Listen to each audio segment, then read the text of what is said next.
Hi guys, it's Mrs. Freeze. I would like to give you a little tour today of our virtual classroom so you know what you're looking at when you see my homepage. First of all, here you see the picture of our actual classroom. Ta-da! I can't wait to have you guys back in here. And then we have a little welcome video from me. You've probably already watched that. Okay, this is really important. Every day you will go to modules and you'll find your module for the day. That's where I'll always put your work, whether we are in school, whether you're absent, I'm absent, virtual, whatever. That's where you'll look. Every day you'll have something to do from me, and you'll need to complete that each day. Assignments will be assigned in the morning of a day and then due by midnight the next day. On Friday, those assignments will be due by midnight, 11:59 on Sunday night. Okay, so that'll be our rhythm for getting things turned in. That means you'll always have a day and then the next day to get your work done so that you don't fall behind. If you would like some in-person help, we are going to be able to bring in small groups of students eventually. So I will get a sign-up sheet here on the home page so that you can click and sign up for a time to come in. Also, you really don't want to have late work. You really want to keep up on your assignments. You don't want to take half credit, because I give half credit on assignments that are late, when you could be getting full credit by doing them on time. You don't want to fall behind in your learning, and especially in math when things build on each other, you need to stay current. However, I know that life happens. I know that people will get sick and things like that. So if you need to turn in something late, you're going to click here and fill out a little form so that I know to grade your late work. Because if I use other sites like Delta Math or Khan Academy or things like that, I don't necessarily get notification if you've turned something in late. So that's how you'll communicate to me rather than emailing me each time you turn in an assignment that I have something that's late from you that I need to go back and grade. If you need to get a hold of me, there's my contact information. I do have a Remind app set up for our class, so if you join that class, then you can text me that way, and I might check that a little bit quicker than emailing. Next, we have a word wall. These posters are all around my classroom as well, but since you're not here right now, I thought I would put it up virtually, so we'll be referring to these some during the year. This is just for fun, but I have Mornings with Mrs. Freeze videos that I recorded in the spring. They have a funny story from me, a little devotional thought, a little update on what we were doing back then in quarantine. So if you want to look at those sometime just for your amusement, they're still there. I might do something like that this year, but I haven't got that far yet. So we'll see. There's an About Mrs. Freeze page. Here are some useful links and the Indiana standards. So that's what you'll find on my homepage. So let's go over to modules where you will see your work. So we have August 11th. So here is the intro video. So you probably already watched this. Read about me a little bit. You'll go through your modules in order, always. So here's what I want to go over next. Our syllabus. Oops. Here we go. Okay, so what can you expect in Algebra 2 with Mrs. Freeze? So first of all, I want you to know I'm really looking forward to it. I really love that I get to have some of you guys a second time. I hope that you love that. I don't know, sometimes it's good, sometimes it's bad for you, but I'm really excited about it. And some of you, I get to have you for the first time now. So I'm looking forward to getting to know you. So as far as expectations for my class, your course expectations, if you follow along with me here, says students will organize and maintain a notebook and folder used only for this class, which will contain the syllabus, class notes, handouts and assignments, and if we have any paper, quizzes and tests. Okay, so you got a big packet from me when you picked up your books. Hopefully you've got those already. Those copies from me are all of the copies for all of first semester for this class that I intend to use. So you are ready to go. Do not lose those copies, please, because I'm not making more copies. I'll post them digitally, so you'll be able to access them digitally if you happen to lose it. But That's it as far as getting paper copies. And I know a lot of you would rather have paper in your hands to work out math things on, so that's why I did that for you. So bring that every day. Once we start coming back to school, you want to have that with you every day. Also, bring it home every night because you never know with this pandemic when we're going to go virtual again. So I want you to have those with you wherever you are. I know I'm asking you to bring it back and forth. I think it's in your best interest. So there's that. Don't lose them. Keep those all together. You'll have your textbook and you'll have an online version of that as well. So bring those every day too. So in class, we will work cooperatively a lot. We'll see how that looks this year. I don't really know what that's going to look like, but I'll try to work on some ways that you can work together because I think we're better together. I think you learn more when you can talk about math with each other besides just hearing me or doing things on your own. So we'll work on that this year.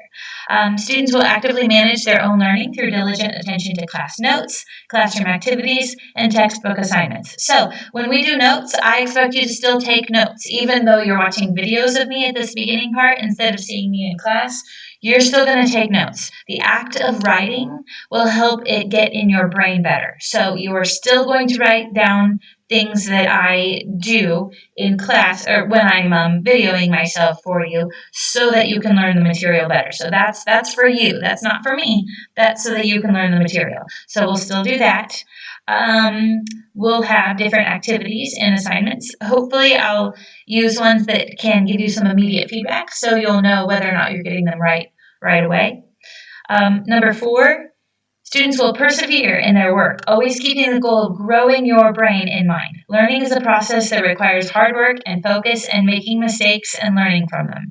And that's really important, guys, especially in this pandemic. This is your education that we're talking about. This is your future that you are forming right now. And so in order to learn the material, you don't want to have a goal of just getting it done. You want to have a goal of learning the content and understanding what's happening and thinking through things on your own. So we'll talk more this year about what that's going to look like. But it's really important that you stick with it and you persevere and you take ownership of your education because it's really for you that we're doing all of this. So, the course of study. For Algebra 2, we have different strands here, complex numbers, functions, systems of equations. You've started those in Algebra. We'll continue those in Algebra 2. Quadratics, you've started those in Algebra 1. We'll continue those in Algebra 2. And then we'll do some new things with exponentials and logarithmics, polynomials and rational functions, and then data analysis, statistics, and probability. And through those standards, really what we're getting at when we learn math is these process standards that come next, where you make sense of problems and persevere in solving them. That's important not just in math class, that's important in life because you're going to face a lot of problems in life that are harder than 2x plus 7 equals 11. And you need to be able to stick with those and persevere and work through things that you don't understand. And if math can help you build that skill in yourself, then that's really important. Math also teaches you to reason abstractly and quantitatively. Quantitatively means with numbers.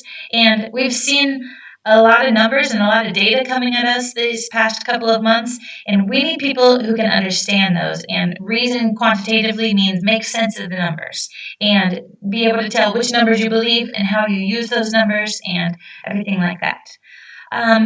The third point is constructing viable arguments and critiquing the reasoning of others. You need to be able to support what you say mathematically and in all conversations, and you need to be able to figure out if you should believe somebody else's reasoning. Just because somebody else makes a statement does not make it true necessarily. So how do you tell who you believe and who you don't, and what makes sense and what doesn't? So that's one other thing math teaches us. Modeling with mathematics is when we take a situation from life and make it into something that we can do calculations with so that we can figure things out about that life situation. Using appropriate tools. One of our favorite tools this year is going to be Desmos. I'll teach you how to use that very appropriately, and it's going to be really good. By the end of this year, you are going to love graphing. Attentive precision means how accurate do I need to understand this situation? Is it okay to have a ballpark figure? Do I need to be like really precise? So that's important. Looking for and making use of structure helps you see similarities between one situation and another situation and apply what you know about the first situation to the second one that might be more unknown. And then we also look for and express regularity in repeated reasoning. So when we see something coming up again, then we can communicate that effectively. So those are some of the process standards that we'll be looking at through our study of Algebra 2.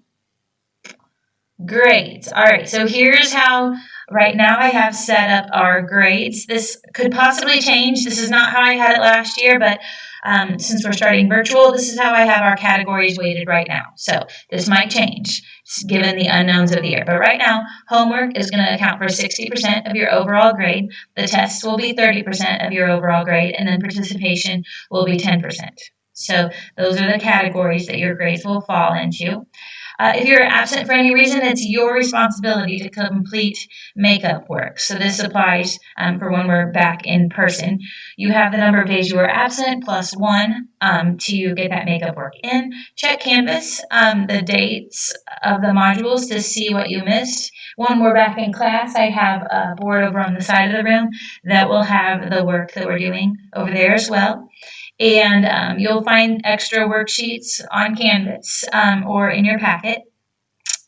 As far as turning in late work this year, it's going to be pretty much on Canvas is how we'll turn things in. But if we have anything physical to turn in, I have some in trays in the back of the room there.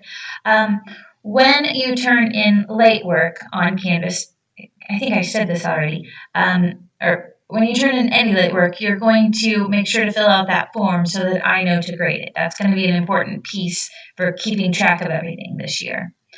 Assignments, if we're in school, they're due at the beginning of class. When we are virtual, they're due by midnight of the next day, the following day. And late assignments will receive at most half credit. You've got to keep up on your assignments. It's very important.